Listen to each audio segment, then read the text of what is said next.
Mening 6-sinfda o'qiydigan amakivachcham bor edi va u menga tez-tez sizga uylanmoqchi ekanligimni aytardi. Uning aytganlarini eshitgandan so'ng men yo'q dedim. Keyin, agar siz mehmonxonada bir kecha unga nima qilganimni bilmoqchi bo'lsangiz, hikoyani diqqat bilan tinglang. Salom do'stlar, ahvolingiz qalay? Men sizning sevimli Sumi Apu, sizlarga yangi hikoya olib keldim. Agar bugungi hikoyani tinglasangiz, 100% qo'l berib ko'rishingiz kerak bo'ladi.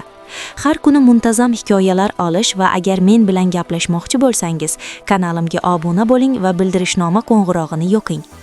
Xo'sh, hikoyani boshlaylik. Mening ismim Sumaya. Men ota-onamning yolg'iz qiziman. Oilada 2ta akam va bitta singlim bor. Katta akamning ismi Abul, kichik ukamning ismi Shimul. Men kollejning 2-kursida o'qiyman va 20 yoshdaman.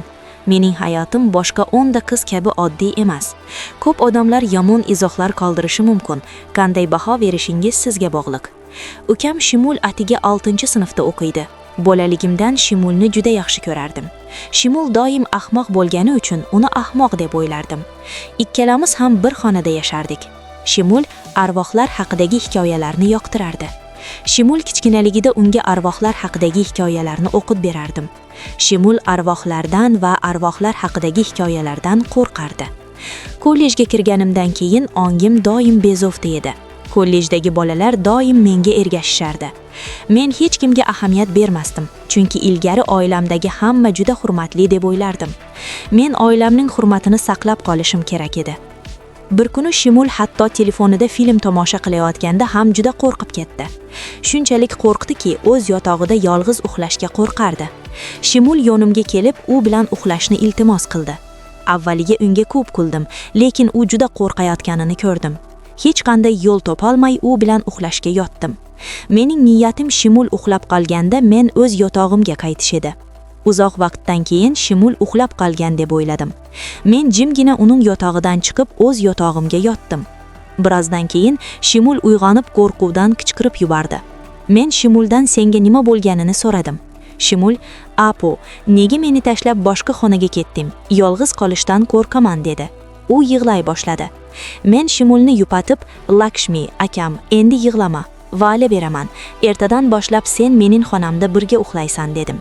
Men uning juda qo'rqqanini tushundim. Boshqa yo'l ko'rmadim va Shimulning yoniga yotdim. Shimulni qanchalik ahmoq deb o'ylasam ham u unchalik ahmoq emas edi. Bundan buyon Shimul har kecha mening xonamda uxlaydi. Bir kuni kechqurun Shimul menga eshitganimdan keyin nafasim qisilgan bir narsani aytdi. U menga, "Apu, siz juda go'zalsiz. Apu, men sizga uylanmoqchiman" dedi. Men, "Ey ahmoq, nima deyapsan? Biz uylana olmaymiz." Shimul, "U nega?" deb so'radi. Men, "Chunki biz aka-uka va opa-singilmiz.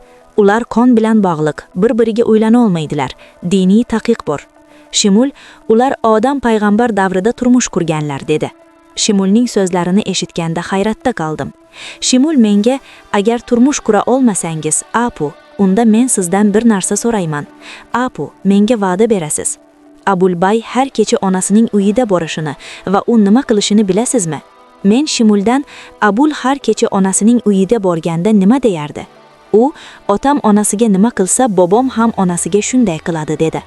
Men Shimulga ishona olmadim, chunki u menga hech qachon yolg'on gapirmadi. Otam bugun uyda yo'q edi. Shuning uchun men Shimuldan Abul dada onasining uyiga borganmi yoki yo'qmi bilishini so'radim. Shimul Abul dada onasining uyiga kirganini aytdi. Men Abulning onasining uyiga borib, uning sirini bilmoqchi bo'ldim. Ko'zlarimni derazadan uzib qo'ydim. Bu sahnani ko'rganimdan keyin Shimulga 100% ishondim. Shimul, "Apu, ertaga otam kelganda otamga onam va bobom haqida aytib beraman" dedi. Men Shimulga oilamiz hurmatli oila ekanligini, agar begona odamlar bilsa hurmatimizga putur yetishini aytdim. Shimul, "Mayli opa, otamga hech narsa demayman, faqat so'zingizga amal qilsangiz" dedim. Men, "Sen menga nima deb o'ylaysan? Ayt" dedim. Keyin ukam, "Biz opam, akam va onam nima qilsa shuni qilamiz" dedi. Men, "Shimul, yaxshimisiz? Nima haqida gaplashyapsiz?" dedim. Shimul, "Sen mening so'zimga amal qilasiz yoki menga aytasiz?" Shimulni otasining oldiga borishdan to'xtatish kerak. Men agar Shimulning so'ziga amal qilsam, uni jim qilib qoldirish mumkin dedim. Men, "Shimul, men bilan roziman, lekin bitta shart bor. Keyingi oy ota-onam bilan Chittagonga sayohatga boramiz va Chittagonga boradigan kuni men sizning xohishingizni bajaraman. Bir oydan keyin ota-onam barchamizga Chittagonga sayohat qilishadilar dedilar. Biz Chittagonga jo'nadik. Chittagondagi mehmonxonaga bordik va ro'yxatdan o'tdik. Ota-onam o'zlari uchun xona ajratib, boshqa xonani 3 ta aka-uka va opa-singillarimizga berdilar. Kechki ovqat yeb ichib men charchagan holda mehmonxonaga qaytdim. Xonada 2 ta dikkalik karavot bor edi. Abul dada uxlab qolgan edi. Shimul yonimga kelib, biz bitta karavotga yotdik. Tun qorong'i tushganda Shimul pichirlab: "Abu, men nima deganimni eslaysanmi?" Men: "Endi tinchgina uxla." Shimul: "Menga va'da qilganing bilan nima bo'ladi?" Men: "Bugun Abul dada qo'shni karavotda uxlayapti. Agar uyg'onsa muammo bo'ladi. Xavotir olmang, ertaga tadbirlarni ko'rib chiqaman" dedim. Tong otdi.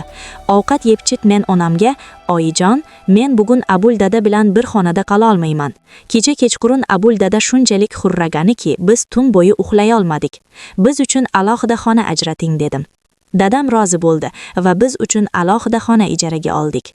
Biz kechki ovqat yeb-ichib xonaga borib uxlaymiz. Xonadagi karavot shunchalik kichik ediki, 2 kishining qolishi juda qiyin edi. To'tatdan Apu uxlab qolganini ko'rdim. Bu yerda hikoyachi o'zini Apu deb atayapti. Shimul Apuga qo'ng'iroq qila boshladi. Apu quloq solmadi. Shimul jahli chiqib yuziga sum sepdi, lekin Apu uyg'onmadi.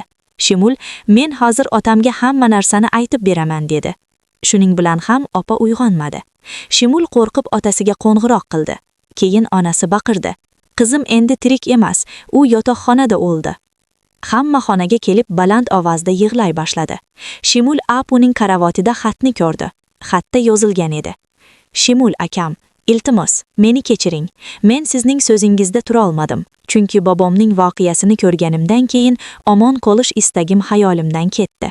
Hurmatsiz oilada omon qola olmasligimni angladim. Yolg'on umid berdim, chunki bobom va onam haqida hech kim bilishini istamadim. Hech qanday gunoh qilishni istamaganim uchun yuqoriga chiqdim. Agar siz chindan ham opangizni oxiratda xavfsiz saqlamoqchi bo'lsangiz, unda otangizga bobom va onam haqida umuman aytmang." Shimul xatni o'qib baland ovozda yig'lay boshladi. Lekin o'limdan keyin odam qayta tirilarmi? Aziz do'stlar, agar hikoya yoqsa izoh qoldiring va kanalga obuna bo'ling.